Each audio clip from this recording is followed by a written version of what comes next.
Everybody in Uganda, members of Presiden adalah sosok yang dibangga-banggakan. Selain karena dinilai mampu memimpin masyarakatnya dengan baik, juga mampu menjadi contoh dan teladan. Tapi apa jadinya jika beberapa sosok presiden ini justru tidak sanggup memimpin negaranya sendiri, bahkan membuat kebijakan-kebijakan aneh yang malah hanya akan menghancurkan negaranya? Yuk simak ulasan selengkapnya dalam video polemik kali ini. Di posisi pertama ada Saparmurat Niyazov. Bisa dibilang Saparmurat ini adalah presiden ternarsis di dunia. Bagaimana tidak? Presiden pertama Turkmenistan ini bahkan mengganti nama bandara, sekolah, hingga fasilitas pemerintah dengan namanya sendiri. Bahkan nama bulan Januari dan meteor pun diganti menjadi namanya. Tidak hanya itu, ia juga membuat kebijakan aneh dengan membuat perayaan khusus atau hari raya untuk buah melon, karena dirinya begitu menyukai buah melon. Ia bahkan membuat kitab suci dan menjadikannya salah satu mata pelajaran wajib di sekolah-sekolah. Ia juga mengganti pelajaran aljabar dan fisika dengan pelajaran penghayatan kitab buatannya itu. Untuk membuat dirinya semakin populer, presiden yang menjabat seumur hidup ini juga membuat patung dirinya dari emas dan memenuhi Turkmenistan dengan patung-patung itu. Salah satu yang paling menarik perhatian adalah patung emas yang menghadap matahari di Ashgabat. Selain narsis, Saparmurat juga terkenal diktator. Ia juga tidak segan memenjarakan lawan-lawan politiknya saat masa jabatannya. Bahkan, ia tidak membiarkan media bebas untuk meliput.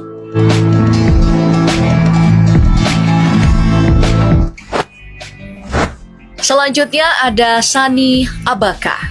Ya, presiden yang satu ini adalah mantan presiden Nigeria yang terpilih lewat jalur kudeta di tahun 1993.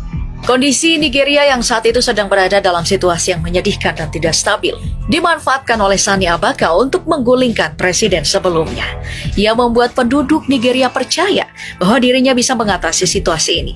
Sayangnya, ia malah mencuri uang negara sebesar 5 miliar US dollar.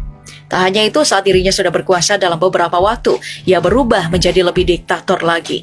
Ia tidak segan untuk memenjarakan orang-orang yang ketahuan mengkritik rezimnya selama berbulan-bulan, bahkan ada yang sampai kena hukuman mati. Akibatnya ia menjadi bulan-bulanan dunia internasional. Ditambah lagi setelah ia ketahuan mencekal dan mengeksekusi penulis drama kenamaan Ken Saro-Wiwa serta 8 aktivis lainnya. Dan peristiwa ini kemudian dikenal dengan Ogini 9. Sebelumnya mereka dituduh membunuh 4 pria dan dihukum mati. Namun pengakuan mereka justru berbeda. Mereka mengaku mendapat intimidasi dari rezim Sani Abacha. Tapi tak lama kemudian ia ditemukan meninggal secara misterius dengan meninggalkan harta puluhan juta dolar yang pernah dicurinya dan ditemukan tercecer di mana-mana. Hal ini kemudian dimanfaatkan oleh masyarakatnya sendiri sebagai harta karun hingga 20 tahun lamanya. Hingga tahun 2019 silam, harta karun itu disita oleh sebuah bank di Jersey.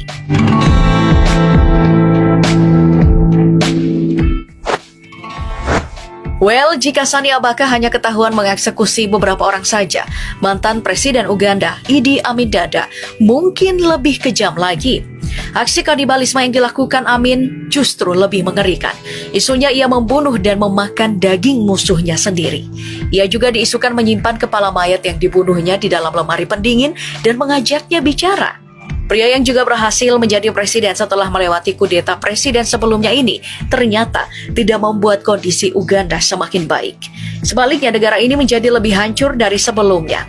Ia membunuh hampir 5.000 jiwa yang dianggap berpihak pada presiden sebelumnya, Milton Obote. Ia juga memerintah agar 4.000 orang cacat dibuang ke sungai Nil agar jadi santapan buaya. Tak hanya mengerikan, Amin juga melakukan korupsi yang membuat kediktatorannya semakin terendus, bahkan hingga ke negara lain. Saat ia tidak diberi dana untuk melancarkan aksinya kepada negara lain, ia tak segan mengusir mereka dari Uganda. Banyak yang menilai jika kebrutalan Amin ini terjadi karena situasi pemerintahannya yang tak kunjung membaik. Beberapa juga menganggap Amin tidak bisa mengontrol dirinya karena kerusakan otak yang dialaminya. Ia memang divonis mengidap penyakit sifilis stadium akhir.